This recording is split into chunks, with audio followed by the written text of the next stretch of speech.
চোরে বাদী হয়ে মামলা দিয়েছে বাড়িওয়ালার বিরুদ্ধে। এটি কোনো রূপকথার গল্প নয়, এটি হচ্ছে ফরিদপুরের ঘটনা গত কয়েকদিন আগে। এই কথাগুলো আমরা রূপকথায় শুনেছি, এটি বাস্তবে পরিণত হয়েছে আমাদের বর্তমান 2024 সালে। এর আগেও হয়তো হয়েছে, সেটা আমাদের জানা নেই। বিষয়টা এমন, ফরিদপুরের একটি এলাকায় একটা চোর, সে মারাত্মক লেভেলের চোর। এমনকি তার এই মামলার ভিতরে এলাকার যিনি ওয়ার্ড মেম্বার তিনিও আসামি। চোর বিভিন্ন মানুষের গরু চুরি করেছে, ছাগল চুরি করেছে, এরপরে স্যালো মেশিন মাঠে যেটা পানি দেয় এগুলো চুরি করেছে। তারপরে তাকে ধরার পর সে কোনো কায়দায় সেখান থেকে বের হয়ে গিয়ে যেখানে যেখানে সে চুরি করেছে তাদের বিরুদ্ধে মামলা দিয়েছে। এবং অত্যন্ত দুঃখজনক হলেও সত্য কথা যে এটাকে আমলে নিয়ে, অর্থাৎ যেখানে সে মামলা দিয়েছে সেই যারা মামলা রিসিভ করেছে তারা এই ভালো মানুষদের ধরার জন্য তারা মানে চেষ্টা করে যাচ্ছে। এবং সেই ভালো মানুষগুলো, অর্থাৎ যারা মালিক, যারা মেশিনের মালিক, গরুর মালিক, ছাগলের মালিক, এরা নিজেরা সংবাদ সম্মেলন করছে, র্যালি করছে যে আমাদের নামে মামলা দেওয়া হয়েছে এবং আমাদেরকে খোঁজ করা হচ্ছে গ্রেপ্তার করার জন্য। এটি কেন? তো এইটা বর্তমানে চলছে। তো এটা কেমন, আপনাদের কাছে কেমন মনে হয় যে আপনি আমরা যারা সাধারণ মানুষ, চোর যদি আমাদের বিরুদ্ধে মামলা দেয়, অর্থাৎ আমাদের বাসায় যদি চোর চুরি করে, তাহলে আমরা কি চোরের বিরুদ্ধে মামলা দিতে পারবো না? মামলা দিলে পরে চোর আমাদের বিরুদ্ধে মামলা দিবে, মামলা দেওয়ার পর আমাদেরকে প্রশাসন খুঁজে বেড়াবে, আসামি হয়ে যাব আমরা। এটা কেমন দেখায়? তো অনেক আগে একটা মাহফিলে গল্প শুনছিলাম, গল্পটা আপনাদের সঙ্গে শেয়ার করি। এটা হচ্ছে একটা ডিজিটাল দেশ। গল্পটা যখন আমরা প্রথমে শুনি তখন এমনিতেই গল্প হিসেবে দিয়েছিলাম, কিন্তু এটা যে বাস্তবে হবে এটা কখনো জানা ছিল না। তো এক দেশে একজন পীর আর একজন মুরিদ তারা বেড়াতে গেছে।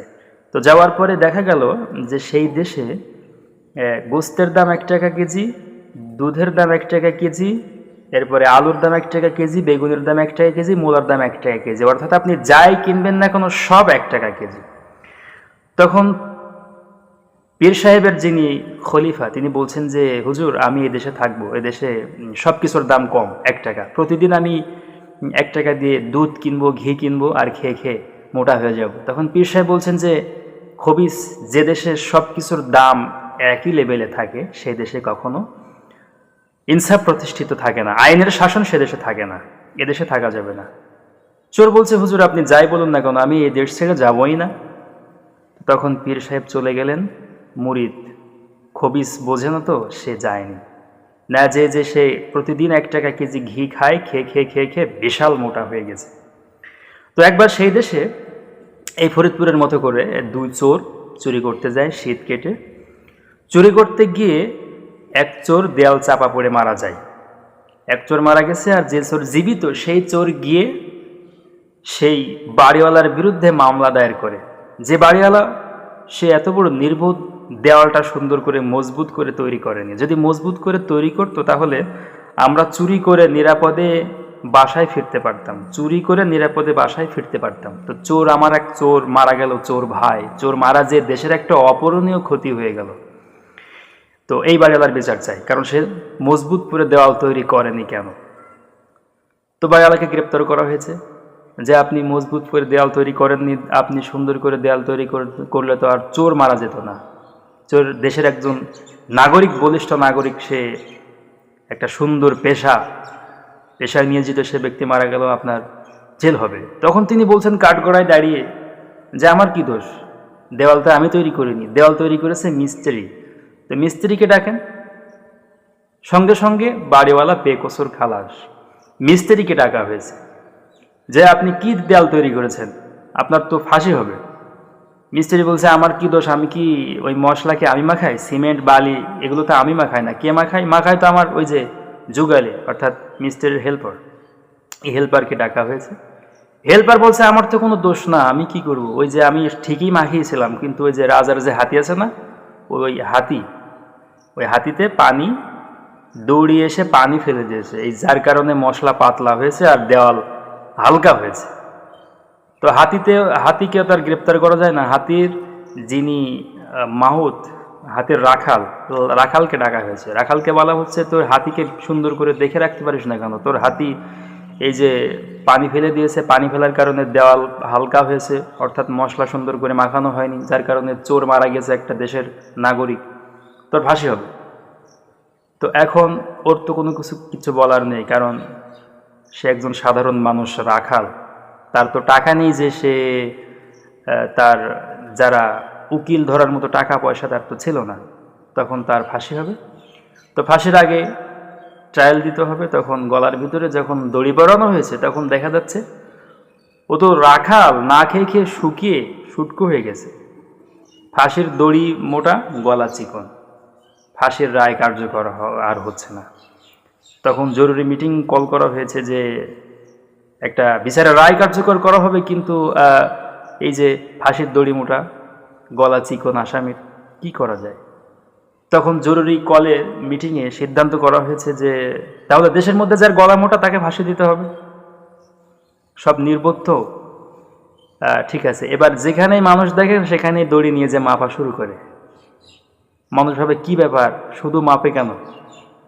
খুঁজতে খুঁজতে খুঁজতে খুঁজতে ওই সেই মুরিদ, পীর সাহেবের মুরিদ, যে ঘি খেয়ে খেয়ে গলা একেবারে মোটা হয়ে গেছে সেই দড়ির মাপে। এবার সেই ব্যক্তিকে পাওয়া গেছে, মাপ দেওয়ার সঙ্গে সঙ্গে দেখে একেবারে খাপে খাপ, তোর ফাঁসি হবে। কি অপরাধ? কোনো অপরাধ নেই, তোর গলা মোটা, এই কারণে তোর ফাঁসি হবে। তখন সে কান্না শুরু করে দিয়েছে। তো ফাঁসির আগে তো তার মনের শেষ ইচ্ছা পূরণ করা হয়। তো বলা হচ্ছে তোমার শেষ ইচ্ছে কি? তখন তিনি বলছেন যে আমার পীর সাহেব ছিল, ওর সঙ্গে দেখা করা আমার মনের শেষ ইচ্ছা। পীর সাহেবকে ডাকো। পীর সাহেব আসছে। তখন বলছে হুজুর, আপনি বলছিলেন এই দেশে থাকা যায় না, যে দেশে ঘিয়ের দাম, আলুর দাম, বেগুনের দাম, মূলার দাম, গোশতের দাম 1 টাকা কেজি, সব কিছুর, সে দেশে কখনো আইন থাকে না, ভালো মানুষ বসবাস করতে পারে না। আপনি বলছিলেন সেখানে থাকা যাবে না, কিন্তু আমি ছিলাম, এখন এখান থেকে আমাকে বাঁচিয়ে নিয়ে যান। তখন পীর সাহেব বলছেন যে বেটা চুপ থাক, যে দেশে মরাও সহজ সে দেশে বাঁচাও সহজ।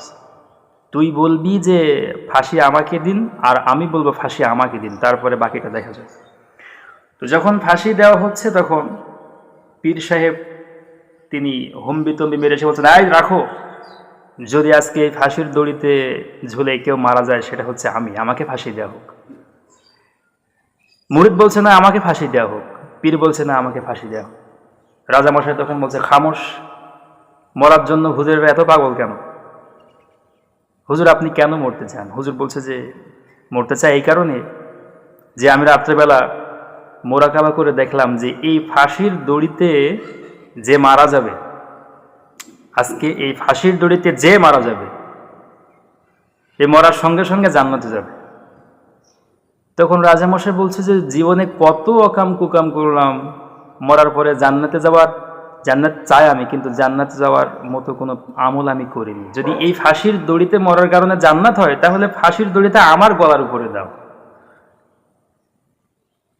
এটা হচ্ছে ওই সেই রূপকথার দেশের কাহিনী। তো এই সেইটা এখন এখানেই শুরু হয়ে গেছে ফরিদপুরে। মানে চোর চুরি করতে গিয়ে চুরিও করেছে, আবার গেরহস্থের বিরুদ্ধে মামলাও দেওয়া হয়েছে, এবং সেটাকে আমলে নিয়ে সেই মালিক পক্ষকে ফোর্স করা হচ্ছে। আল্লাহ পাক আমাদেরকে হেফাজত করুন।